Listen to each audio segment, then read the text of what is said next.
And this webinar is being recorded. So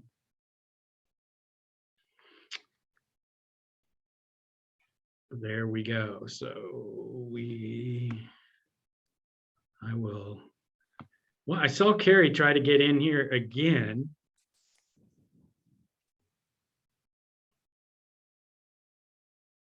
Eben, you might. There's an attendee with Lewis KR1. Could that be Carrie Creighton? Don't know.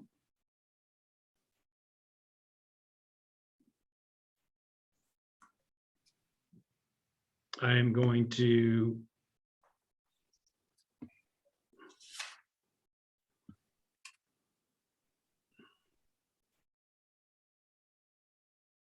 oh, okay. KJ Lewis. Yep, that makes sense.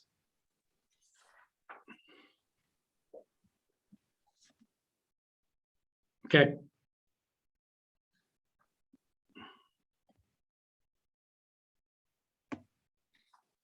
Okay, ready to go? I think you have a quorum, and as I said earlier, Mr. Chair, Ms. Creighton will try to join when she's done with her meeting that she's attending now. Great. Okay, so I'm sorry, did I click on the wrong link? Am I in the wrong place? You're fine. I think Okay. I may have just elevated you. Thank you, KJ. Okay, I'm just listening. Sorry to interrupt. That's Todd. okay. No, nothing. You're fine. all right, we'll go ahead and begin our meeting today. So item number 1 is introductions. Would anyone like to kick us off?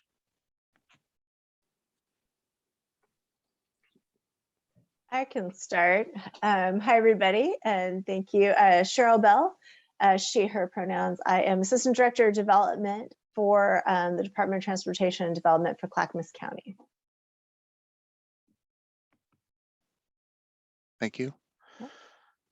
I can go next. Chad Euler. I'm a unincorporated county resident, and as of last meeting, the chair of this commission. I'll go. I'm Bill Potter, Commissioner at Large, retired former solid waste administrator. Good afternoon. I'm Carlton Palmier. I'm the Senior District Manager at Waste Management of Oregon, representing haulers. Rick Winterhalter with Clackamas County staff. I'm Julie Hamilton. I work in environmental health. I'm the program manager for environmental health, and I represent public health. And good afternoon, everyone. I'm Evan Polk. I'm the Sustainability and Solid Waste Manager and assisting as staff for today's meeting. And thank you. And I did mention before the meeting started, but for the benefit of the others that aren't here, that Mr. Bushy is ill and unable to attend, which is somewhat unfortunate because this might be his last meeting as he will be retiring. So we are in the process of finding another member. Thank you, Mr. Chair. Yeah, thank you. We'll have to send him our gratitude offline. Okay, so next item is the minutes from our March 10th meeting. Did anyone have any comments or responses to those minutes? I have a comment. Go ahead. In the section under the decision for expanded recycling services, it says that the motion is for option 2. I think since this is an official writing of what we decided, I think that it should say more than option 2. I think what the option is should be written out on the minutes to it as to exactly what option 2 was. I will make that correction.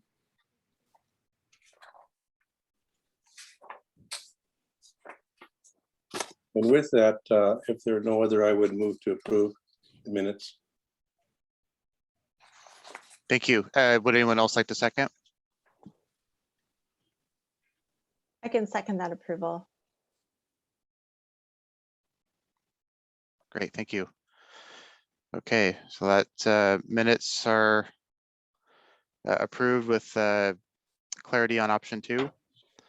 And that brings us to the third item on the list, Rick, for the annual review presentation. As he scrambles and looks for his paper. Thank you, Mr. Chair and commissioners. Excuse me, Rick. Yeah, Rick, I'm sorry. Mr. Chair, did we take we heard a motion and a second on approval of minutes. Did we take a vote on that? Thank you, Evan. Yes. All in favor of approval? Aye. Any opposed? Okay. Thank you. Sorry to interrupt. Nope. Thank you for catching that. I appreciate it. Okay, Rick, back to you. okay, first of all, apologize, but I noticed that I just want to clarify here on the attachments.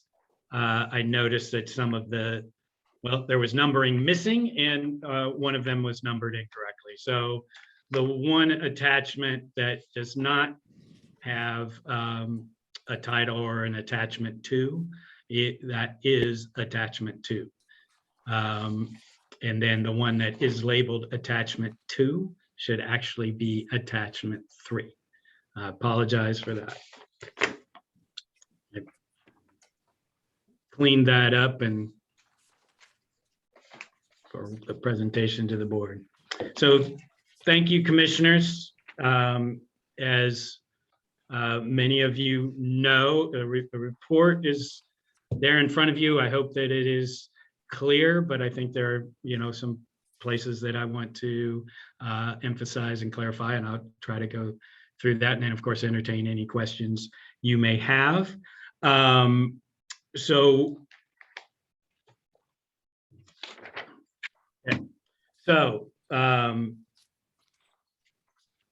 This is, as I say, this is our annual review. I think all of you are familiar with it. We go through, make a composite of all of the collectors with their financials and production records. And then we look at a range of returns on revenue, or what we call an operating margin as well. And so we take a look at that to measure the health of the system, and kind of looking at things in an 8 to 12% range typically.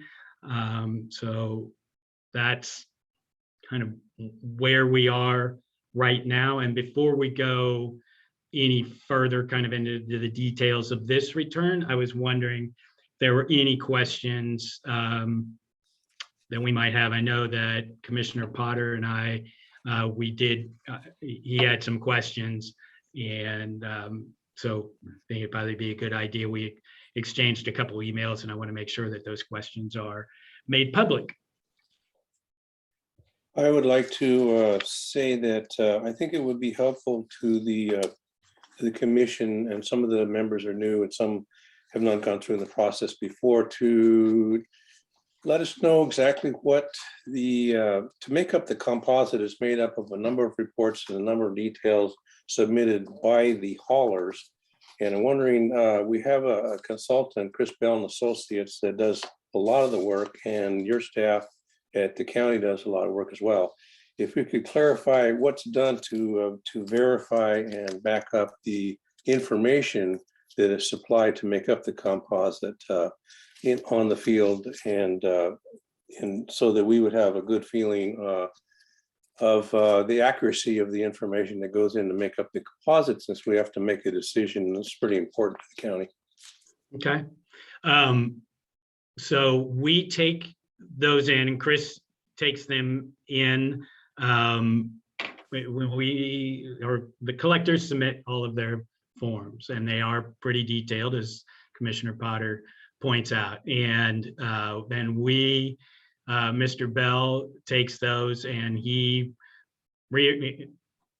puts his materials together. We look at those things, and then we might make adjustments. Mr. Bell uses predictive tests for some of the key things, weights, and also production values, you know, kind of hours per customer and that sort of thing, and then kind of looks across.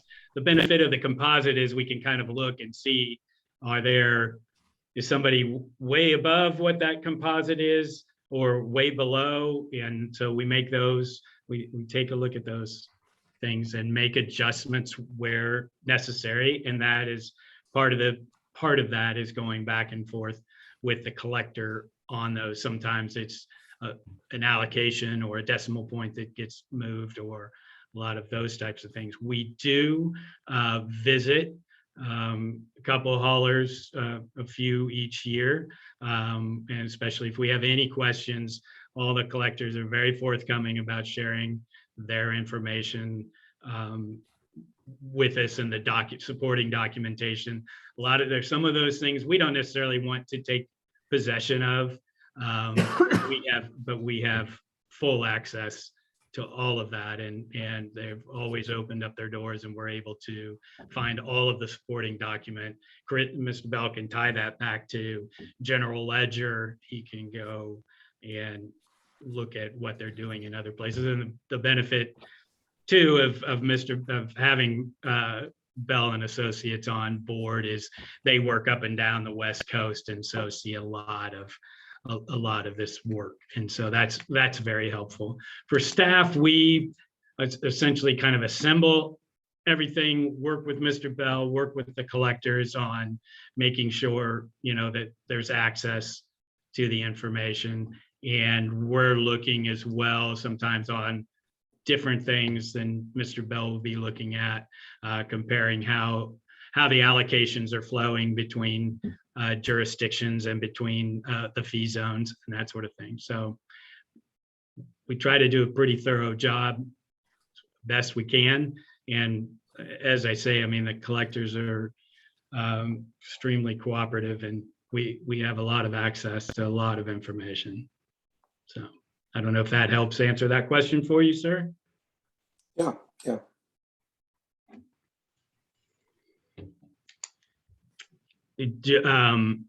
There were a couple other questions that you had. One of those was kind of in the details a little bit about leased equipment versus purchased equipment. And this, I think Commissioner Potter has this very same experience. So he's checking up and making sure that we're taking a look at those things, and that is an important one to look at. And so I wrote this up, and so the county's approach for leased vehicles is the same for purchased vehicles. The vehicle cost is paid over 84 months or 7 years at market interest rates. In the case of leased equipment, Mr. Bell reviews the cost to ensure that the reported amounts are within market parameters, and lease expenses are reported as rental costs on the form. The review ensures the leased equipment vehicles are not included as a depreciation expense. The interest expense is reviewed in the same manner. So those are things, there are some things that are allowed for tax purposes that we wouldn't necessarily allow in a rate making setting. And so nothing nefarious here, just that's just what happens. But we make sure, and typically that's how things are submitted to us as well. So. Also, the issue of our haulers that also have control on the pricing for their private disposal facilities. And I think I didn't know that in your answer to the commission here. We're losing you a little bit. You got frozen. Well, the matter of when franchise haulers also own the disposal facility. So the concern here is, disposal fee. yeah, I'll take that. So of course, to the rate. Okay, you're breaking up. I'm gonna go ahead and take this. It should go to the. Okay, so I think the question is, do any franchise haulers also own or control the disposal costs of non-metro sites? Because I make a reference to that in the report about that there are some private facilities whose fees are a little higher than the metro disposal fees, for whatever reason. And so, yes, there are some of our franchisees do own disposal sites and transfer sites where the cost is taken into. So Canby Transfer Station is owned now by Waste Connections, and some waste from our collectors or from Westland Disposal, from our franchisees, do go to that facility. Willamette Resources in Wilsonville, the transfer station and a material recovery facility, and that's owned by Republic Services that serve our Wilsonville unincorporated areas and the areas in Lake Oswego and around Lake Oswego that are unincorporated. And the Troutdale Transfer Station is owned and operated by Waste Management, who also serve many customers in the county. So the further question that Mr. Potter had was, is there any local or state control of the disposal fees charged by these sites? And the short answer is no, there is not.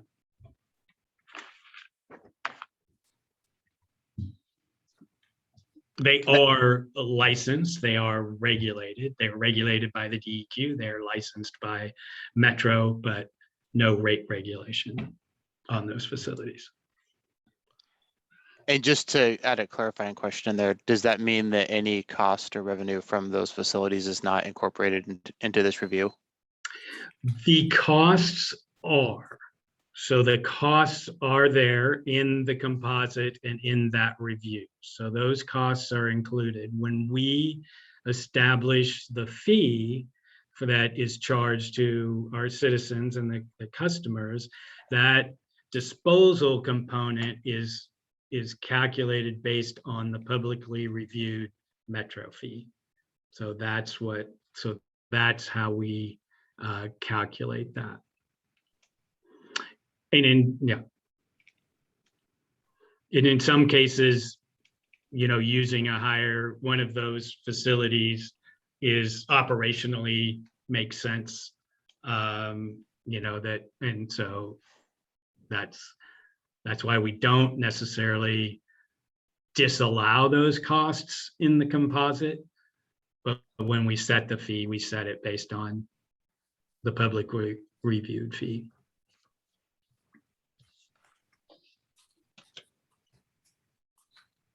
Okay, were there any other questions that we wanted to discuss before going through this?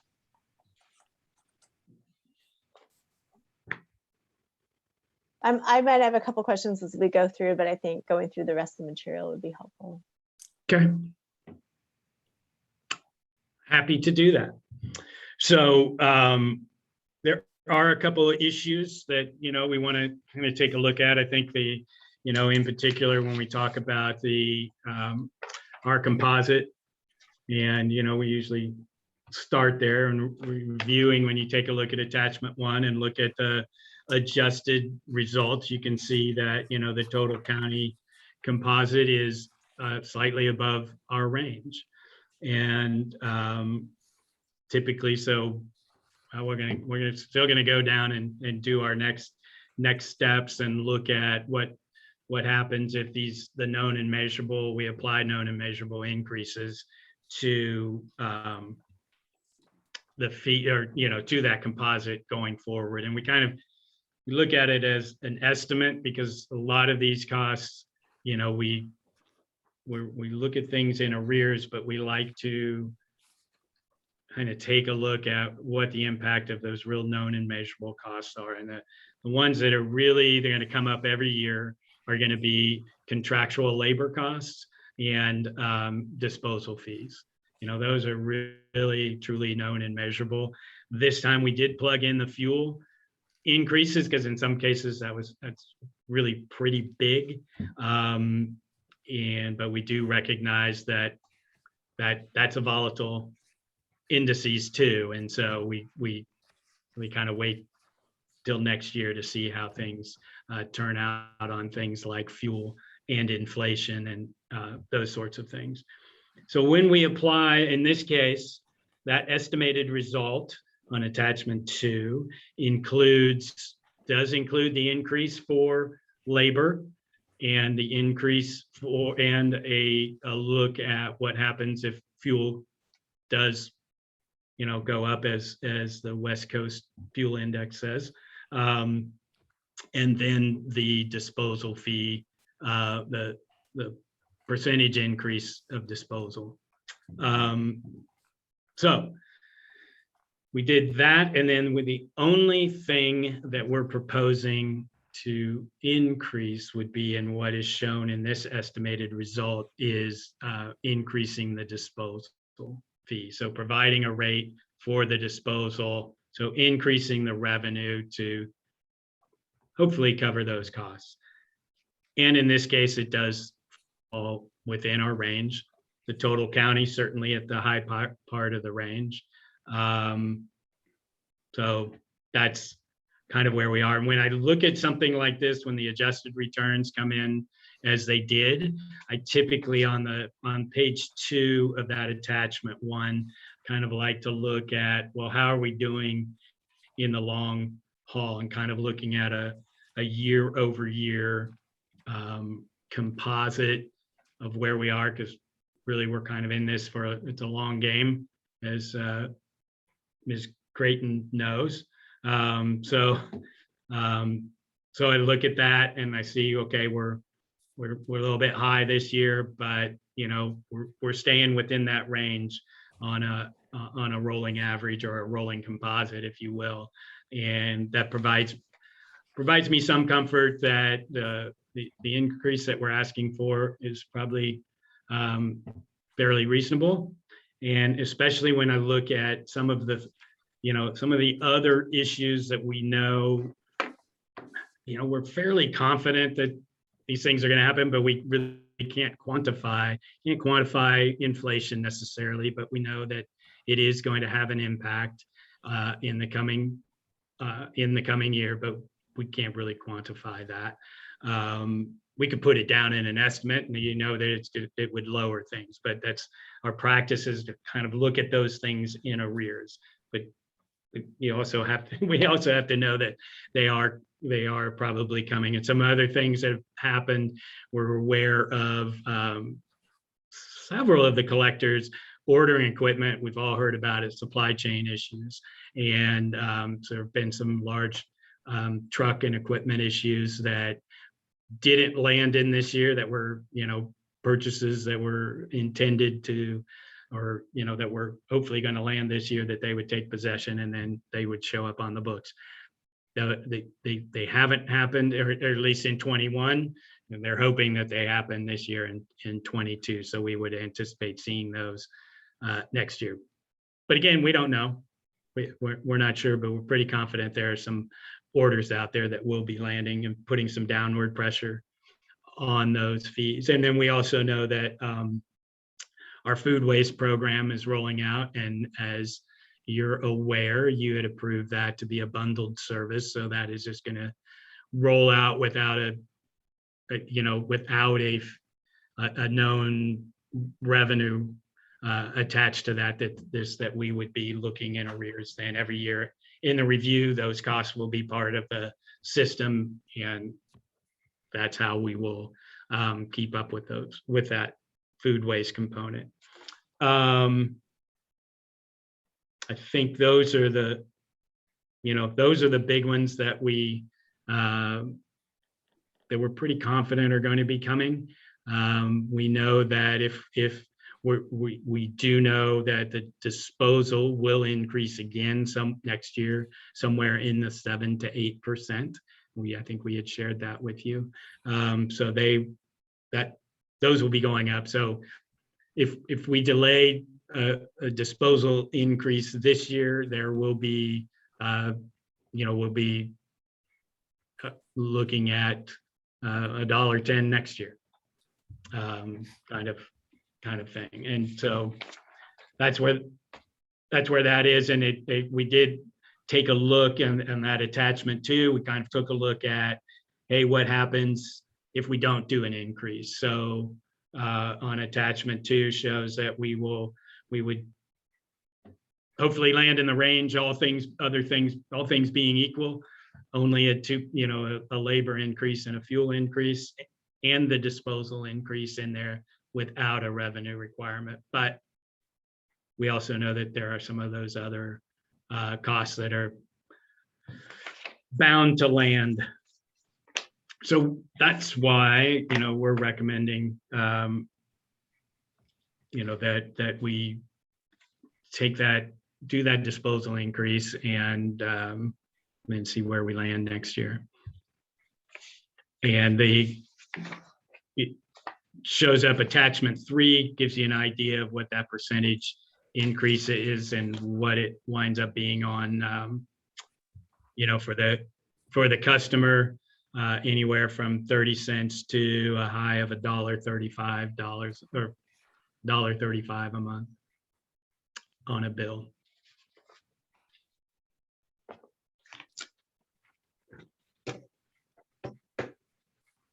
So that is on that, and then I'll save the other one, or I'll see if you have any questions on that. Okay, or you're ready for questions? Absolutely. Okay, would anyone like to go first?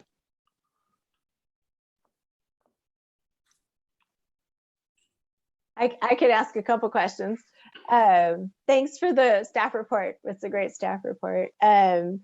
I was interested in the Dropbox cost. Oh, sure.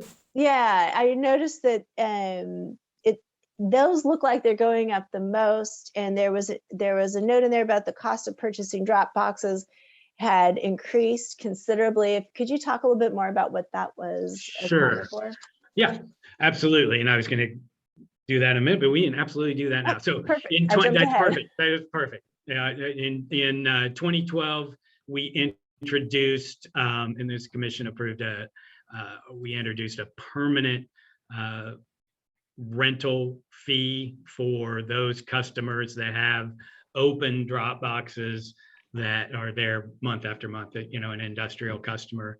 And we did not have a permanent rental on there. So instead of increasing our haul charge, we to cover that rent, we put a monthly rent on that of $50, and that was in 2012. So in the 10 years since 2012, we haven't changed that, and boxes have been staying pretty consistent. These last few years, we've seen a fairly big increase on the purchasing price of those roll-off boxes, increases in steel, again, supply chains, all this, everything contributing to those, in just 10 years of time going by. And so we took a look at that, kind of looked back at some of the depreciation schedules, caught some of those new in a 7-year period, and kind of some at the old price, some at the newer price, and that landed, the amortization on that landed right about at $70, and that's not covering repair and maintenance. It's not any of those other things. So we're hoping that will hold for another 10 years. So then the lidded box in our fee schedule, we just have a $20 fee for a lidded box. So if a person has, and that worked out, we did separate out some purchases of folks that we could see on depreciation schedules that had lidded boxes, and that $90 worked out just about right for the lidded box. So we got lucky 10 years ago. I'd like to say we were really, You're visionary. yeah, that's it. That helps. Thank you very much. That's a good explanation.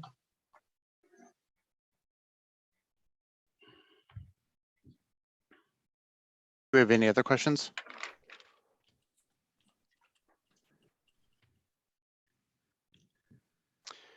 I do have a couple I can ask. Please. So just to clarify, Rick, you had mentioned that there were some costs associated to delayed equipment deliveries, trucks that may arrive this year, and some other costs that are expected to come. Those were not calculated into this, right? I just want to make sure I'm fully Correct. understanding that. Okay. Correct. So known unknowns. We don't, there are not numbers to put to those, but they will hit and throw the numbers off more than likely. Yeah. Okay. Yeah, for example, labor, we're fairly confident that, somebody just negotiated a new labor contract. I think that's mentioned in there in Washington County. And so in, 2023 it starts out, it's going to be a 6% increase where, we're at 2.2 now. So, but that's not now. So.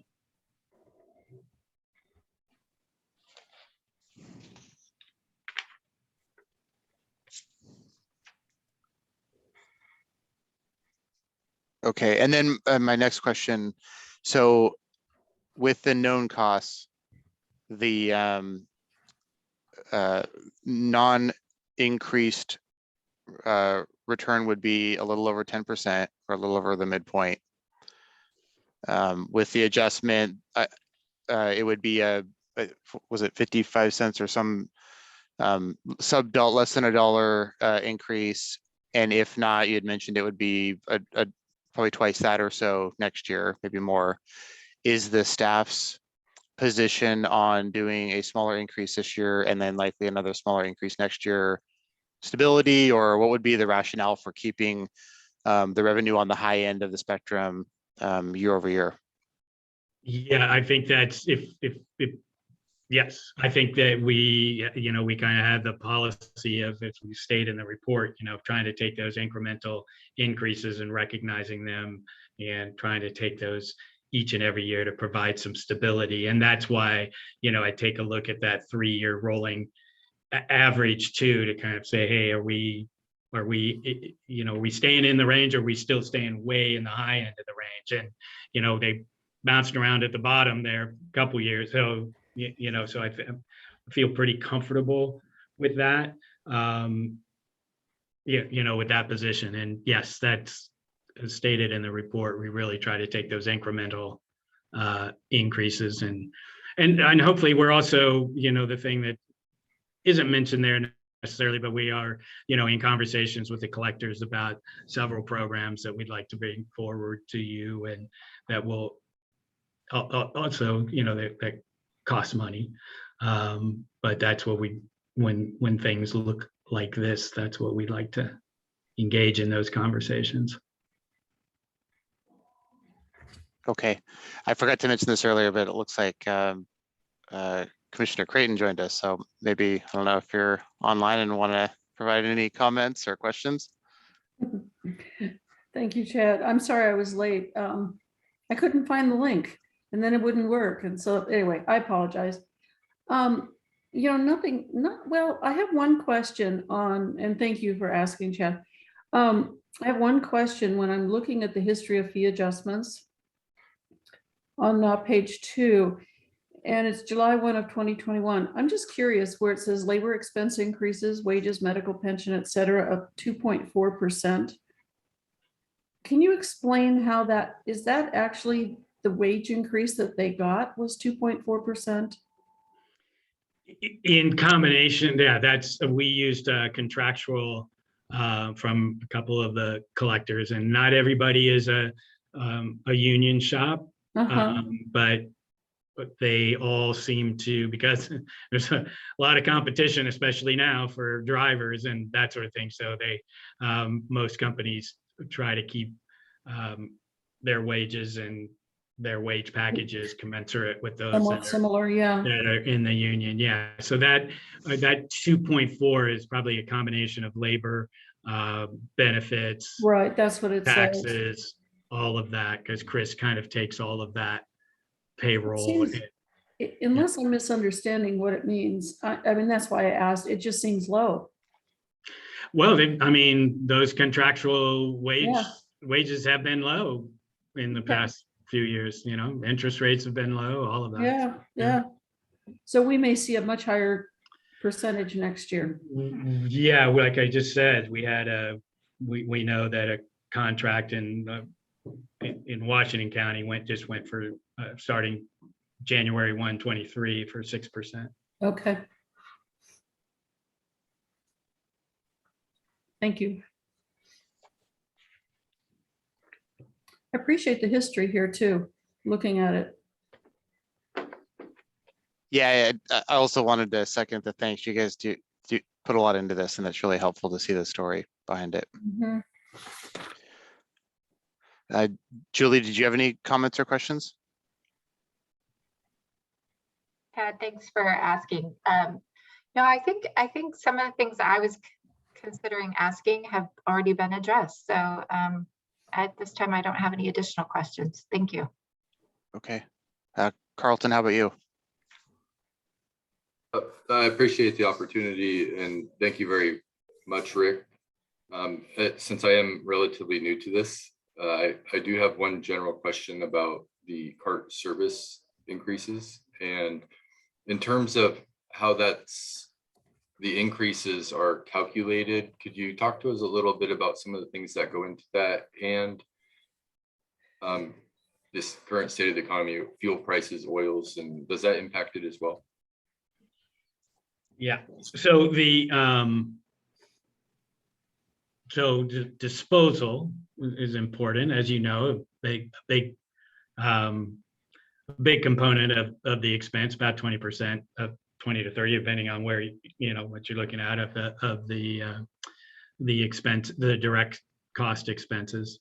And so we use weight studies. So we use weights for each of the cart sizes and a per yard weight that we calculate through the information that's presented on the per yard rate. And then we have used a study, and we just altered that study a little bit from we use a PSU study, and it's a little bit old, and so we had altered that with some information that we got from the collectors last year that was helpful. And so we have a weight component per each size cart, and then we apply the fee increase to that. So it's an $8 and change per ton increase that's being proposed. The pounds per, I want to say, I don't have it right in front of me, the pounds per, if the pounds per a cart are 30 pounds, then per pickup, then we multiply that by 4.33, which is what we use for weeks in a month, and then multiply that by the price per pound based on that $8 increase. So that's how we do that. And then you said fuel. Did you mention fuel as well, Carlton? Yes, sir. Yeah, so a lot of times we don't do a fuel. I don't necessarily consider fuel known and measurable, but this was such a big jump. And we do use the West Coast Index, so we at least we have an indices to tie it to. And but that it's volatile, it can change, but we did put that in there because it was such a large jump and a large change. So that increase is included in those estimated composites. Thank you very much for walking us through that. I appreciate that.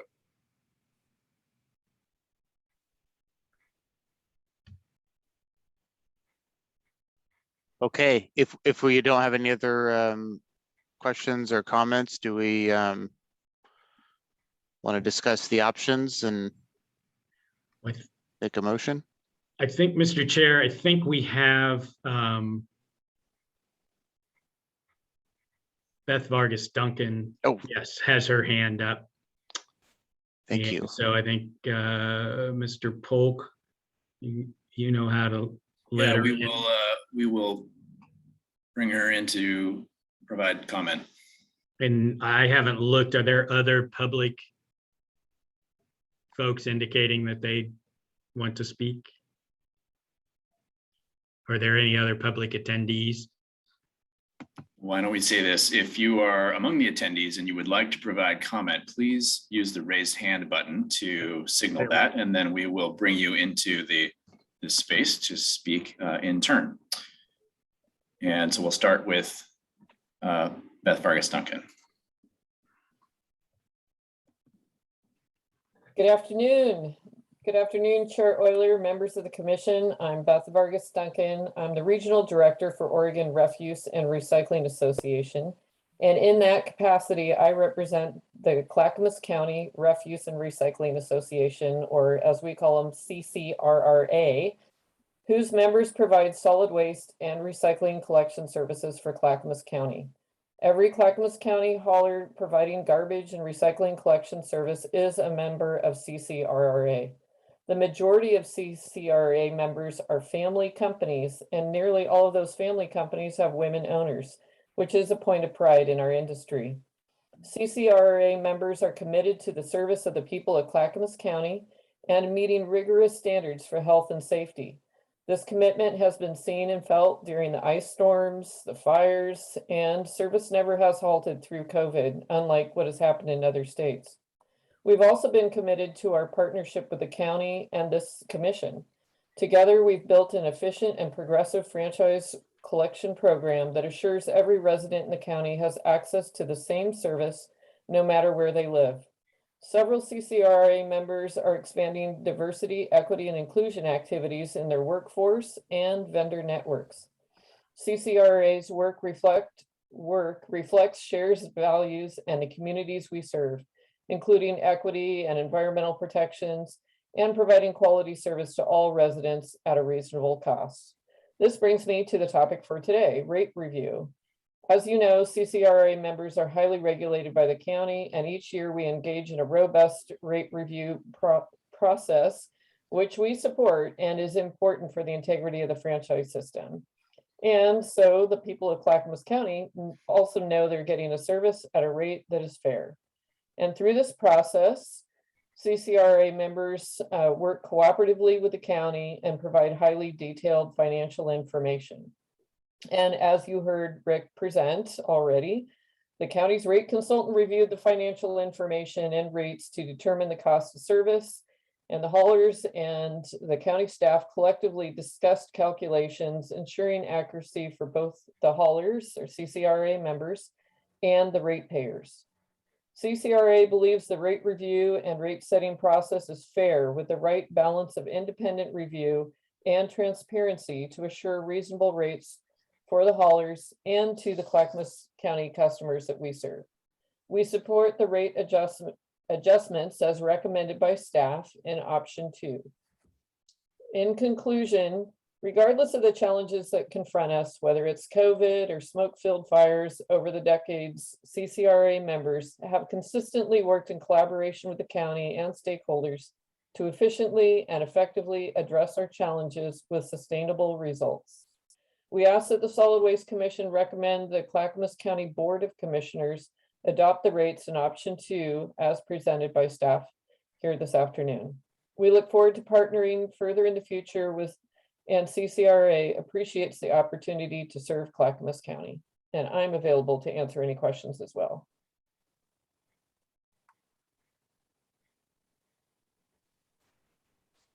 Thank you for sharing that. Does anyone have any questions for Beth?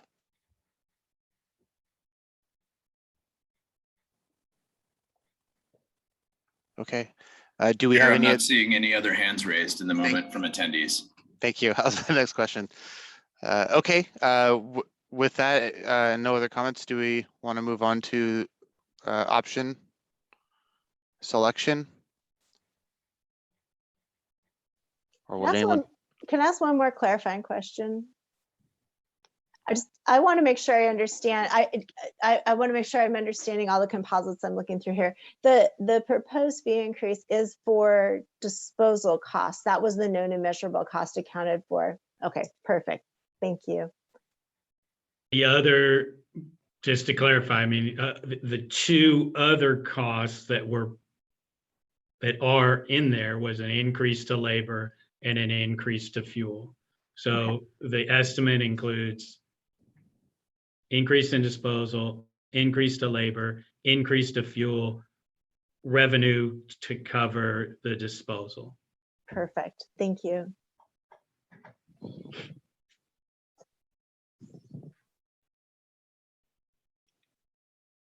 Okay, looks like, Bill, do you have a question?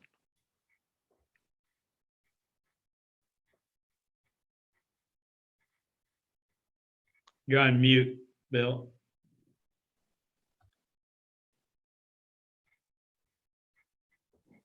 Bill, you're on mute. That would be better, wouldn't it? Yeah, there you go. I was going to say, I'm ready to support option 2, and I don't know if the other members are ready to entertain a motion or not, but it seems like the best way to go for today and for the future. Yeah, I'm ready for a motion if someone would like to make one. I'll go ahead and make that motion.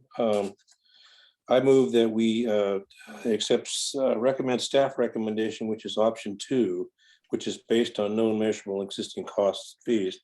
So that would be my motion. Okay, do we have anyone to second that motion? I will second that motion. Okay, we have a second. All in favor for option 2? Aye.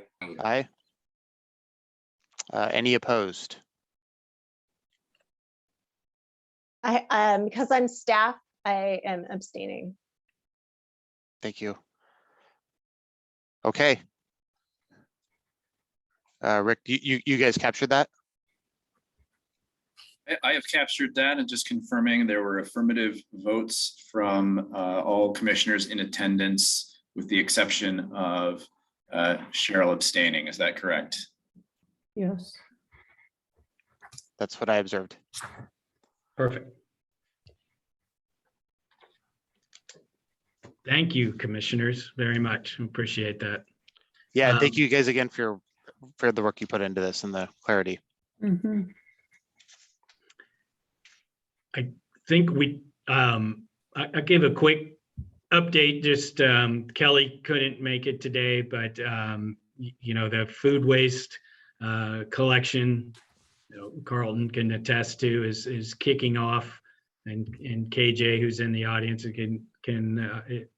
is beginning in earnest. So we have staff out there right now visiting with restaurants and other food generators and starting to get folks started. And I see Commissioner Hamilton nodding her head, so her team's been involved as well. So, and I think that's been a real help to our team as well, to have, to get all the information we gather from you folks in that office. And then Rick, can I just chime in there real quick? yeah, absolutely. On that note, I want to just add to sort of sing the praises of our team working on this. Kelly Stewart, Alex Mim, and Carlina Arango have hung in there through, of course, the disruptions of COVID, the disruptions to our schedule for this timeline, and have been doing an amazing job reinitiating this work over the last few months. We appreciate the support from our collectors and from Julie's team as well. So I just want to acknowledge their excellent work here. Thanks. Yeah. Well, I was gonna pitch it back to you anyway on the maybe to give a quick update on that, what was submitted to the board today, the request for a request. Oh, yes, Cleanup certainly. Yes, okay, so this is an update on cleanup initiatives around the region. In the last budget cycle, the state earmarked $10 million to go to Metro for the purpose of cleanup, primarily of like visible waste in our region. And the conversation that has unfolded since Metro announced that funding has been sort of one of between Metro and then at the staff level within counties and cities, exploring the ways that local governments could could put together proposals to contribute to cleanup initiatives in the region. And I can tell you that the biggest chunk of that $10 million is earmarked for cleanup by Metro or by ODOT contractors along ODOT freeways and roads. And that's somewhere in the, I want to say, $2 million range. I'm sorry, I don't have the numbers right in front of me, but then another $1.8 to $2 million is potentially going to be distributed to local governments for additional cleanup initiatives. And then other funds will be earmarked for the removal of boats and abandoned aquatic vehicles. And then we have some funding that Metro plans to use to expand its existing cleanup efforts with existing partners. And so we have engaged in this conversation and also with our Board of Commissioners on the subject.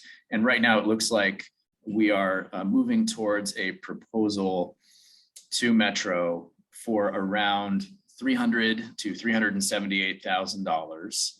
And Metro asked that local governments try to limit their proposals to around $300,000. So we did want to get at least close to that range. And we would do the following with that funding if we are able to indeed propose it and it gets funded. We would spend around $200,000 cleaning up about 30 to 35 abandoned RVs that are in multiple locations around the county on county roads. And we would then propose as well to spend somewhere between 100 and around 170K to fund bulky waste removal at affordable housing communities throughout our county within the Metro boundary. And that work would be done through the collectors. So we would ask our collectors to basically pick up additional bulky waste at affordable housing communities, multifamily communities within the region, up to that value of somewhere in 100,000 to 168,000. We see that as maybe helping to contribute to alleviating the pressure on illegal dumping in the region at one of the possible sources. And then we are also looking at whether or not we could deploy a smaller amount of funding to help pay for temporary garbage service to be provided to houseless encampments. And we would do that in conversation with Health, Housing, and Human Services and their partner agencies who are providing a lot of services and supports to the houseless community in Clackamas County. So those are the three funding elements that it looks like we'll be taking forward, but we'll find out next week whether the board is going to approve a proposal along those lines to Metro. I have a question. I have a question. You want to go first? Carrie, go ahead. I'm sorry, I didn't see you, Bill. Go ahead. No, I can ask. Go ahead. Okay, first question is, Evan, when do you see that money hitting the ground? And part two, will these projects be projects that will go out to bid or RFP? The first question is pretty easy to answer. So the answer is that those monies need to be spent during the next fiscal year, and because it's one-time funding from the state. Your second question, did you say RFP? Yeah, well, you mentioned several different projects. And how will those projects be apportioned out? Will they be a request for proposal or bid projects, or exactly what? Right. So the county has for the removal of abandoned RVs, the county has some contracts in place with providers of the towing and remediation services. And so I believe that the plan is to use existing contracts, which have been previously bid competitively. And the removal of bulky waste from multifamily affordable housing communities in the metro region, we propose to do that through our franchised collectors. And in that situation, an RFP or a competitive procurement wouldn't apply because they're the sole provider of those services for franchised bulky waste. So So we would not plan to do an RFP for those kinds of services. Rick? Yeah, just to interject, that all of this has happened fairly quickly and although the collectors, we have been talking about different concepts and ideas on this, the details haven't been worked out, and we're still, going to be in conversations with the collectors to try to figure out, hey, what's the most efficient way we can do this. And so. I was just concerned that it's a pretty good chunk of change that it would be allocated fairly amongst those that are available to provide those services. My sense, Commissioner Potter, is that the urgency of that Metro is feeling to get cleanup underway is probably going to result in them maximizing the use of existing contractors and existing pathways for deployment of the funds wherever possible. But if there are services needed that haven't already been bid out, for example, in cleaning up along ODOT highways, it's possible that ODOT or Metro might be requesting bids for those services, but I don't know. Okay. Mine was just a curiosity question. I'm just curious to know, and you answered a part of it on the abandoned RVs. I assumed it would be towing, and then the remediation, but what does that remediation look like? I'm just curious to know. I mean, is it like cleaning everything out of the insides and taking the rest to a wrecking yard? Yes. Is it? Okay. Yeah. You're basically decommissioning a vehicle that has fluids in it and potentially other materials abandoned within it that are toxic or hazardous, and those need to be addressed, and then it can be more safely dismantled and scrapped. So I think part of it is what would happen with any scrap vehicle. But in order to get to that spot, you have to do sometimes some remediation, fluid removal, etc. I understand that some of these have even been burned, and so they have to deal with aftermath of burned materials. That's about the limit of my knowledge. Cheryl or Rick, if you want to add to that, please do. Yeah, I mean, some will be filled with garbage, some will be filled with sharps and garbage and all kinds of things. And there is one of the providers is in the county actually, and so they're have piles of them. They take them inside the building and just strip it down to nothing. And I know, Cheryl, about the land use issues, and so. Yeah, I was just gonna say, no, Eben did it perfectly. It is a decommissioning, and the key is getting these. We've been removing a few under the existing contracts with the funds we have available from a number of different funding sources. So this, if we are awarded these funds, it'll really help make a difference in moving some. For example, some are in the right of way and are dangerous to our traveling public. One was parked in front of a stop sign and you couldn't see that, so we had to put temporary signage out. So we hope that this is successful because we'd like to be able to remove more RVs. I would really like to see, some kind of a publicity, I don't mean publicity kind of thing, but a campaign that would let the community know, just because I've seen them parked for months and months and why they're not being removed. And then what happens when they are. I think it would be a really good educational campaign, because as far as they would know, they're just being hauled away. And it might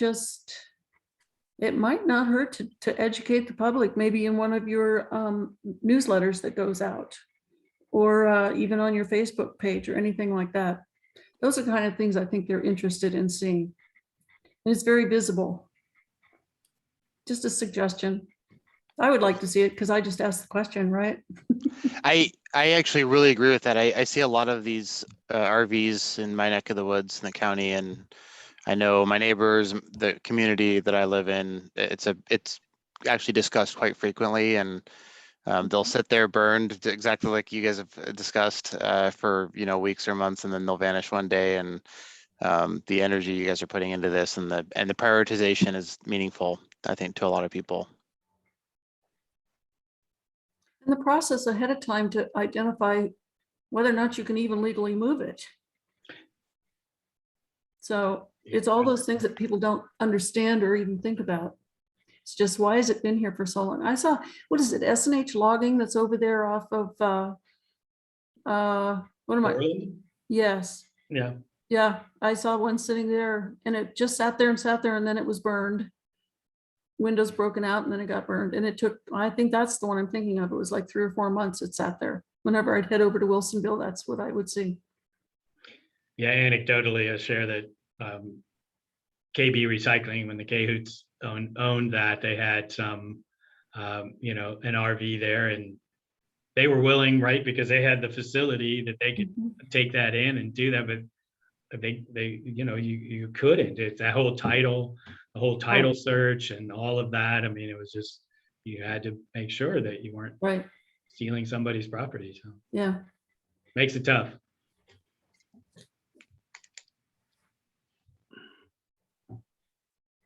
I think that's it for us, Mr. Chair. Okay, Evan, thank you for sharing that update. That was really nice. If no one else has any questions or comments, we can do a motion to adjourn. Would anyone like to make that motion? What do you see as our next time for us to meet, Rick? I'm going to have to take a look at that, probably within a month, 6 weeks, I would imagine. You know what kind of Or in subject matter? September, but go ahead, I'm sorry. What subject matter we'd be dealing with the next one? Do you know? Well, we may have some program changes to bring to you, or some of these programs that we're talking about, whether it's bulky waste vouchers or this specific program that Evan just mentioned. There might be some discussion on alternative collection programs, so we need to pick that one back up. Yeah, I'm kind of concerned to follow the expanded recycling that we talked about Yes, in our March meeting as well. yes. Yeah, and I apologize. I would move that we adjourn. Thanks for the questions. Do I have a second for the motion? I can second that. Okay, all in favor? Aye. Right. Commissioners, thank you all very, very much. Mr. Chair, appreciate it. Thank you. Thank you all. Thank you, Goodbye. everybody. Thank you, Mr. Chair. You did a lovely job on your Thank first you. Yeah. meeting. Thank you. Thanks. It's great. Carrie, you do such a good job. It's a hard act to follow. Oh, no, you did a great job. And I was sitting here thinking, the first time I had to do it, what you must be feeling, so. Yeah. Yeah. I Okay. feel great. Okay, thank Have a you, wonderful weekend, guys. everybody. Thank Take you. care. Bye. Everybody. Thank you.